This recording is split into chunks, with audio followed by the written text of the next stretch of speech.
By conglomerating all those separate entities, he manifested the innumerable mundane universes, and himself entered into the innermost recess of every extended conglomerate. At that time, those jivas who had lain dormant during the cataclysm were awakened. Srila Bhaktisiddhanta Saraswati's purport.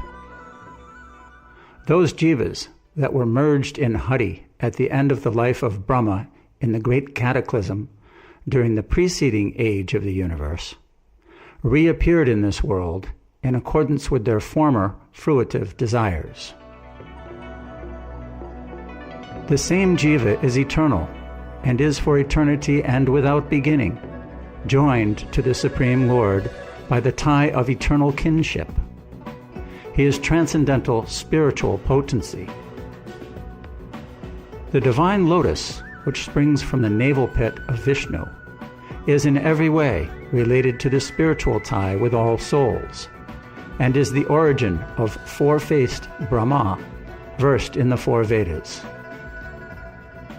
On coming out of the lotus, Brahma, being guided by the divine potency, tuned his mind to the act of creation under the impulse of previous impressions. But he could see nothing but darkness in every direction. Srila Bhaktisiddhanta Saraswati's purport. Brahma's impulse for creation arises solely from his previous impressions. All jivas get their nature conformably to their impressions of previous births, and accordingly their activity can have a beginning.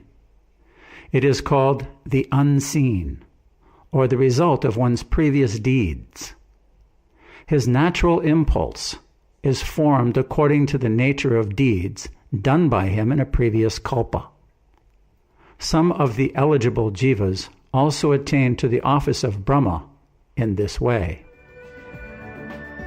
Then, the goddess of learning, Saraswati, the divine consort of the Supreme Lord, said thus to Brahma, who saw nothing but gloom in all directions. O Brahma, this mantra, Klim Krishnaya Govindaya Gopi Janavalabhaya Svaha, will assuredly fulfill your heart's desire. Srila Bhaktisiddhanta Saraswati's purport. The mantra, consisting of 18 divine letters prefixed by the Kama Bij, is alone super excellent. It has a twofold aspect. One aspect is that it tends to make the pure soul run after the all-attractive Sri Krishna, the Lord of Gokul and the divine milkmaids. This is the acme of the spiritual tendency of jivas. When the devotee is freed from all sorts of mundane desires and willing to serve the Lord, he attains the fruition of his heart's desire, love of Krishna. But in the case of the devotee who is not of unmixed aptitude, this super excellent mantra fulfills his heart's desire also. The transcendental Kama Bij is inherent in the divine Logos, located in Goloka. And the Kama Bija, pervertedly reflected in worldly affairs, satisfies all sorts of desires of this mundane world. The goddess Saraswati said, O Brahma, do thou practice spiritual association by means of this mantra.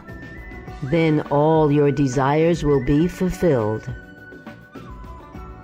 Brahma, being desirous of satisfying Govinda, practiced cultural arts for Krishna in Goloka, Lord of Svetadvip, for a long time.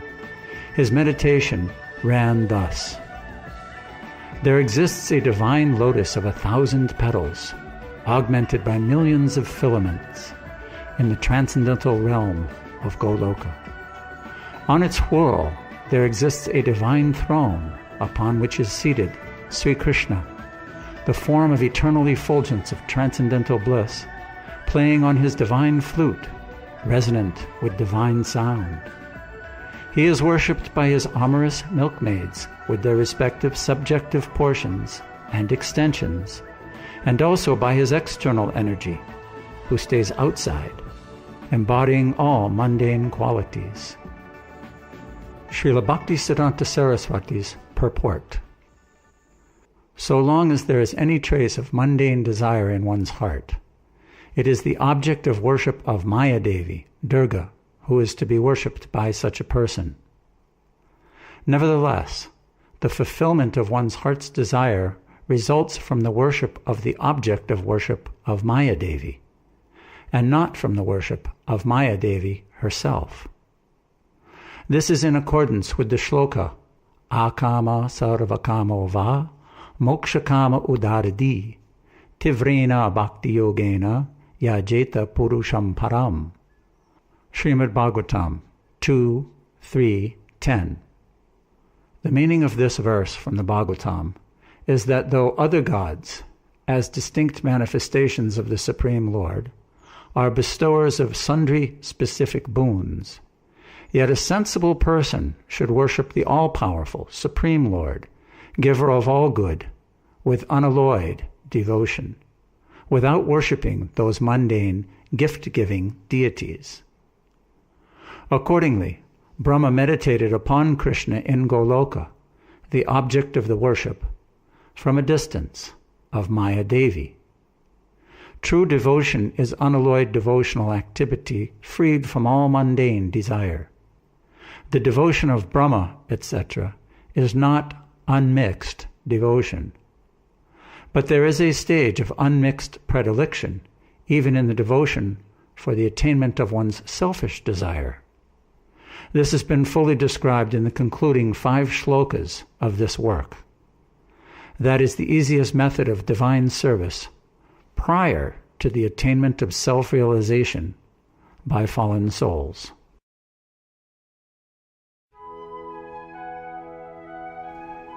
Then Gayatri, mother of the Vedas, being made manifest or imparted by the divine sound of the flute of Sri Krishna, entered into the lotus mouth of Brahma through his 8 ear holes. The lotus-born Brahma, having received the Gayatri sprung from the flute song of Sri Krishna, attained the status of twice-born, having been initiated by the supreme primal preceptor, Godhead himself. Srila Bhaktisiddhanta Saraswati's purport. The sound of Krishna's flute is the transcendental blissful sound. Hence, the archetype of all Vedas is present in it. The Gayatri is Vedic rhythm. It contains a brief meditation and prayer. Kama Gayatri is the highest of all the Gayatris, because the meditation and prayer contained in it are full of the perfect, transcendental, sportive activities, which are not to be found in any other Gayatri. The Gayatri that is attained as the sequel of the 18-lettered mantra is Kama Gayatri, which runs thus: Klim Kamadevaya Vidmahe Pushpabanaya Dhimahi Tanno Nanga Prachodayat. In this Gayatri, the realization of the transcendental pastimes of Sri Gopijana Vallabha, after perfect meditation, and the prayer for attainment of the transcendental God of love are indicated. In the spiritual world, there is no better mode of endeavor for securing the super-excellent ras-bedewed love. As soon as the Gayatri entered into the ear holes of Brahma, he became twice-born and began to chant the Gayatri.